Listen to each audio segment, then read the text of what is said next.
রাজি হলো। হ্যাঁ, আমি খুব চিন্তায় ছিলাম, রাজি না হলে সমস্যায় পড়ে যেতাম।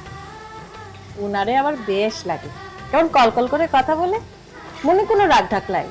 আমি জানতে চেয়েছি তুমি খুশি হয়েছো কিনা। বাড়ির সকলে খুশি মানে তো আমারও খুশি, তা তো আপনার অজানা নয়। কিন্তু আপনি জানতে চাচ্ছেন যখন, আমি অনেক খুশি।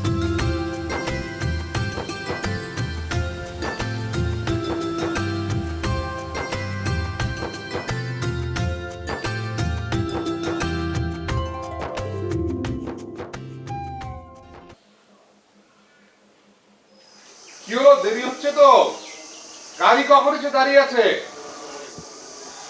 মেজো ভাই, যাচ্ছ তো একটা শুভ কাজ, একটু তো গোজগাছ করতে সময় লাগে। এটা তোমার ব্যবসার কাজ। এর চেয়ে বেশি দেরি করলে দুপুর গড়িয়ে বিকেল হয়ে যাবে। ওই হলো তোমাদের?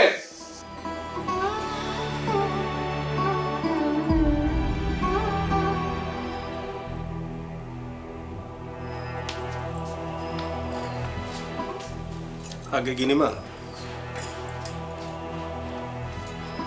আপনি যে কাজ করতে বলেছেন আমি সেই কাজ ঠিক মতোই করেছি। আপনি যাকে সাথে করে আনতে বলেছেন আমি তাকে সাথে নিয়ে এসেছি। তোমার কাজে আমি খুশি হয়েছি লক্ষণ। তুমি বাইরে গিয়ে অপেক্ষা করো, তাকে পাঠিয়ে দাও। তার সাথে আমি একটু একান্তে কথা বলতে চাই। আগে গিনিমা।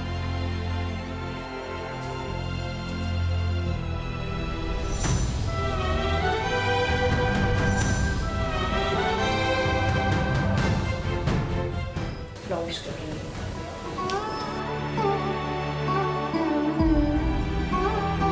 তোমার কথা অনেক শুনেছি, আর সামনে থেকে দেখার সৌভাগ্য হয়েছে। আমাকে নিশ্চয়ই চিনতে পেরেছো রোশনি ভাই? আগে গিন্নিমা, আপনাকে চিনতে পেরেছি।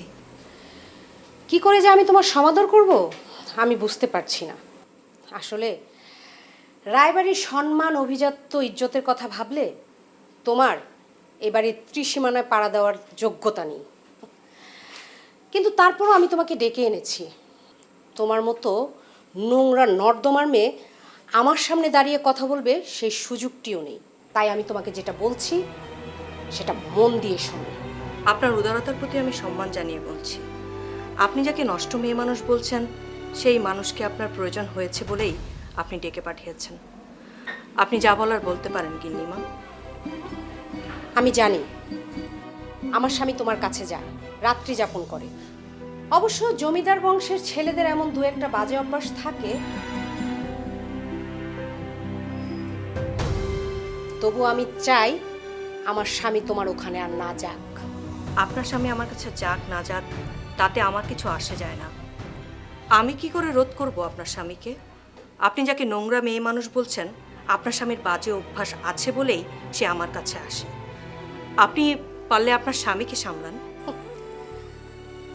কথার পেস তো দেখছি ভালোই জানো। এভাবেই বুঝি পুরুষ মানুষকে বশ করো?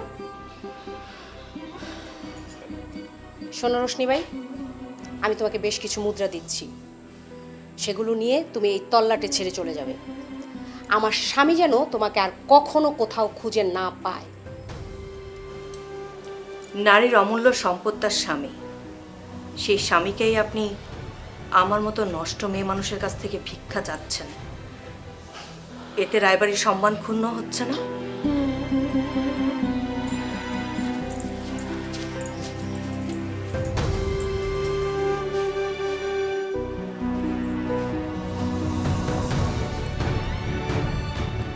এই নাও, এখানে অনেক স্বর্ণ মুদ্রা আছে, এটা নিয়ে এক্ষুনি এ বাড়ি থেকে বের হয়ে যাও। আর আমি যেটা বলেছি সেটা মনে রেখো। ওটা আপনার কাছেই থাক গিন্নিমা।